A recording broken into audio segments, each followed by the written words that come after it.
মহাজন, নামাজ পড়ে আসি। নামাজ পড়তে যাবি? আজান না মাত্র দিল, আর আজান দেওয়ার সাথে সাথে নামাজ পড়তে যাইতে হইব।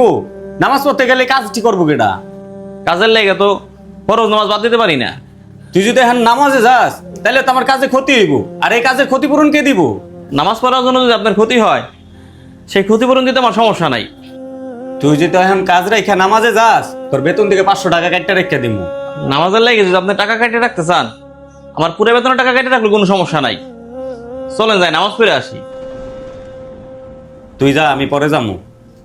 আল্লাহ রে ফাঁকি দিতেছেন, পরকালে কি জবাব দিবেন আল্লাহর কাছে? আমি পড়বো না সেটা তো বলি নাই, আমি পড়বো কিন্তু পরে পড়বো। তুমি যাও। আল্লাহ আপনার হেদায়েত দেখ।